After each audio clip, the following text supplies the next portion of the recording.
If you want to shoot low light footage that looks like this on the Sony ZV-e10, then stay tuned because in this video we're going to cover my step-by-step method for capturing incredible shots in the dark on this camera. But if you don't have the Sony ZV-e10, don't worry about it because these tips are going to work no matter what camera you're using. And at the end of the video, I'm going to break down exactly how I use those steps to shoot this shot right here. Now, before we dive into those steps, I do want to let you know that I've put together my top 10 lenses and accessories that I personally use for the Sony ZV-e10. You can find it linked in the description below. Here's the reason that shooting in low light tends to look bad, because generally your first response is going to be to turn up your ISO, your camera's sensitivity to light, but that just makes the shot look all grainy and bad like you see here. So the logical thing to do is turn down the ISO to a normal level and just add some lights to the scene. And they don't have to be expensive lights either. A few months ago, I actually made a video about how to light your videos using just some desk lamps from around your house, but sometimes it's just not practical to bring lights into your scene, like if you're shooting a wedding or an event at night where they just don't want you to bring in additional lighting, or if you're filming a scene and just don't have enough time to set up lights before you leave. So the trick to shooting low light footage is exposing your shot properly without having it destroyed by noise and grain. And the best way to do that is to shoot on a lens that lets you drop your aperture or f-stop way down. On the kit lens that comes with the Sony ZV-e10, you can only stop down to f5.6 when zoomed all the way in, which means that you're going to have to turn your ISO up to compensate if you don't have any lights available. Now, if the terms f-stop and ISO are new to you, don't worry about it. I made a whole video explaining the exposure triangle in terms like this that I'll make sure gets linked in the video description below. But being able to take control of these settings manually is really important for getting high quality low light footage. So definitely go check that video out if you need. But like I said, the best way to improve your footage on the Sony ZV-e10 is to turn your f-stop down as low as possible. Or if you only have a lens like the kit lens that doesn't let you stop your exposure very far down with your f-stop, you may want to consider investing in a lens that does. My recommendation is the Sigma 30mm that lets you stop all the way down to f1.4, which lets you blur that background way out and drop your ISO down pretty substantially as well. I feel like the ZV-e10 with the Sigma 30mm is an ultimate combination. When I shot my most recent short on the ZV-e10 to prove that you don't need an expensive camera or equipment to shoot a professional film, I used this lens for pretty much the whole shoot. Here's a comparison of a shot that I shot recorded at f5.6 on the kit lens and then again at f1.4. I'm also working on making a behind the scenes feature for a TV commercial that I'm shooting exclusively on this camera and lens combo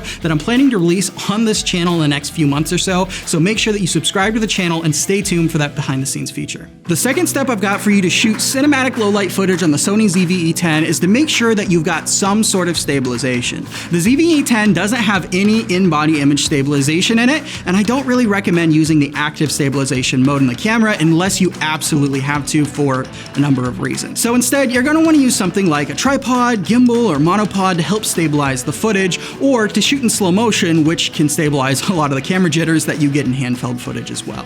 Nothing ruins footage faster than the harsh, jittery shakiness you get from hand-holding the camera. Personally, I prefer to use a monopod with the ZV-e10 because it lets you retain just a little bit of that handheld look. Tripod footage has a tendency to be a little boring, and gimbals can take some time to master, but with a monopod, you could just put the camera on it and then operate it mostly like you would if you weren't using anything. And generally, if I'm trying to get the handheld look, I'll loosen up all the joints so that the camera is moving pretty freely. Essentially, at this point, the camera is just sitting on the monopod, and you're using your hands to control the movement of the camera, which will give you that handheld look without the jitteriness you would normally have. Now, if you get stuck somewhere where you need to get low light footage and you don't have any form of stabilization with you, no tripod, no gimbal, no monopod, nothing, and you don't want to shoot in slow motion either because maybe you're shooting dialogue or someone speaking or just something that needs to happen in real time, you're gonna have to use some sort of digital stabilization. My recommendation is to use an effect in your editing software like the warp stabilizer effect in Premiere, which I'll demo for you in a second. So if you find yourself in this situation, when you're shooting the footage, you're just going to want to make sure that you aren't going to have any kind of movement that's too complex, like an orbit or tracking shot, because those are usually going to be a lot harder to stabilize. You pretty much want to just hold the camera in one spot with minimal movement. Then you also want to bump up your shutter speed to eliminate motion blur for the most part. For just normal movements in your scene, 1/250 or 1/320 is pretty good, but you'll probably have to bump up your ISO to do this since raising your shutter speed will make your shot quite a bit darker. Once you've got your shot, you'll just bring it into the computer and cut your shot down to the length you want on the timeline. Then all you do is go to Effects, search Warp Stabilizer, and drop it onto the clip. Then you can use the slider here to adjust the amount of stabilization you want in your shot. You can also make the shot have no movement to look like a tripod shot if that's what you want. If this isn't giving you the results that you want though, and the footage ends up looking kind of warpy and a little weird, you can just download Sony's Catalyst Browse, use it to locate the footage on your computer, and stabilize the clip. Catalyst Browse is always going to do a better job of stabilizing the footage than something like Warp Stabilizer in Premiere. That's because it's using the actual gyroscopic recorded data in the camera. But explaining that is the topic for another video. Now, generally I do avoid using Sony's Catalyst Browse because in my experience, it just never quite works the way that you want it to. It always ends up crashing or having some error or something, but it can save you in a pinch. Once it finishes, you can adjust things like how far into the image it crops and how stable the footage is by selecting manual and adjusting the cropping amount. And just like that, you've stabilized your handheld footage and can export it to using your editing software of choice. Now, let's take a look at the third and final step in getting cinematic footage before we circle back around and talk about how we shot that footage specifically. The third step is to utilize whatever available light that you can when shooting your scene. For example, I shot a corporate event for an insurance agency about a week or so ago where we were in a dark bowling alley and I wasn't able to bring in any lights. Now, I was using the Sony a7 IV for this shoot, but the principles still apply just the same when shooting with the ZV-e10. So when we shot the staff interviews, I pulled them over so they were just off to the side of one of the overhead lights in the room. This added a little bit of light to the face, which let me bump the ISO down a bit more and gave them a nice Rembrandt shadow on the right side. And if I'd shot just a few steps back or to the side, I would have had to boost my ISO way up several stops, which would have added quite a bit of grain back into the shot. If you can, it can be really convenient to bring in a battery-powered light like a Godox TL30 or Aperture MC that you can position just to bring up the exposure just a smidge on whatever you're shooting. Whenever possible, it's always best to light your scene than to just blast your f-stop and ISO. But obviously in this video, we're talking about suboptimal shooting scenarios.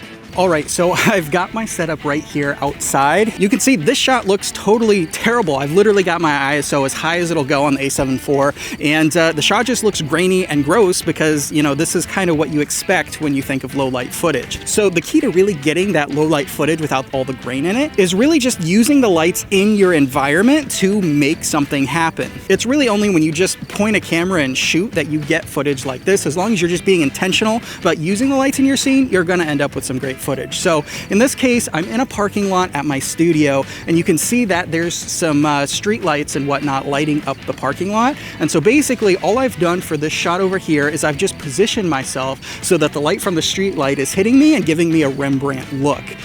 Basically, if I actually had a light out here, that's probably how I would position that light. So I've just positioned myself rather than positioning the light, since obviously I can't move the street light sitting here. But you can see I've literally taken 2 steps over this direction and just kind of re-angled myself a little bit to get this shot so you can see my camera and whatnot in the background.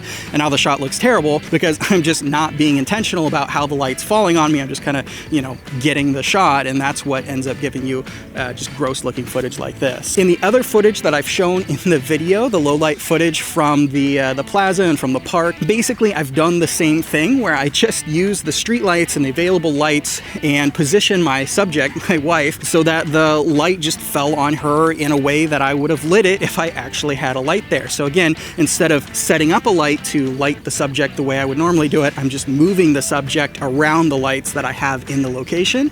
And essentially that's how I'm able to pull off any kind of low light footage in pretty much any environment, is just by using the lights available in the location and just using them to my advantage. Now, like I said earlier in the video, if you're trying to shoot cinematic footage on the Sony ZV-e10, I actually put together a list of my top 10 lenses and accessories for making incredible films on the Sony ZV-e10. Over there, I've got tons of great information on super affordable lights, microphones, lenses, tripods, and everything that you would need to shoot films at the same level of quality that I was able to make happen with the Sony ZV-e10 and the short film My Story that you're seeing footage from on screen now. You can find a list of them using the first link in the description below, which will take you to a special video that's not on YouTube, along with links to purchase all of the equipment that I recommend. I'm keeping this list pretty up to date as new equipment comes out, so you'll definitely want to make sure you check it out if you're in the market to improve the quality of your films.